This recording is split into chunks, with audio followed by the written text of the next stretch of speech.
Maithili express की शानदार प्रस्तुति।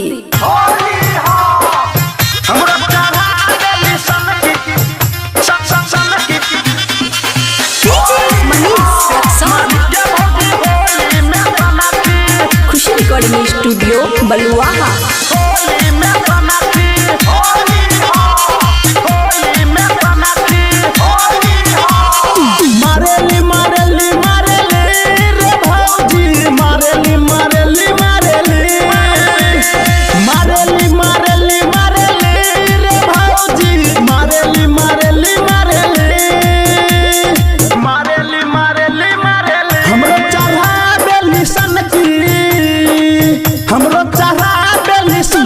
मारी के भौजी होली में पनाखी हमरो चढ़ा देली सनकी। मारी के भौजी होली में पनाखी, होली में पनाखी रे होली में पनाखी, होली में पनाखी रे होली में पनाखी हमरो चढ़ा देली सनकी।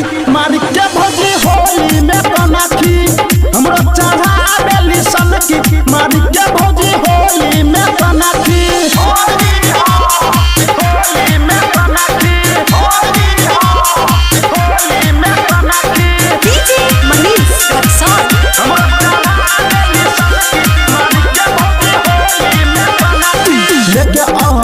भौजी मारे लीला तारी फगुआ में खोजली लमर पिचकारी।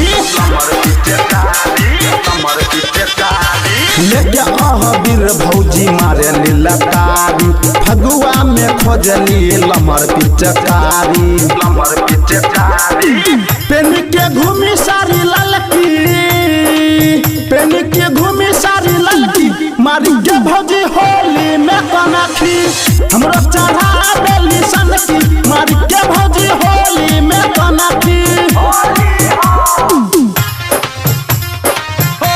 में पनाखी। मारी के भौजी होली में पनाखी हमरो चढ़ा देली सनकी। खुशी रिकॉर्डिंग स्टूडियो बलुआहा।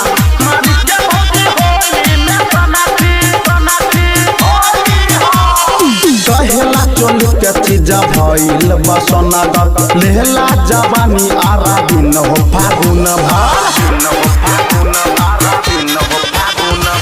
कहेला चोली के चीजा भइल बसनगर लेहला जवानी आरा दिन हो फागुन भर।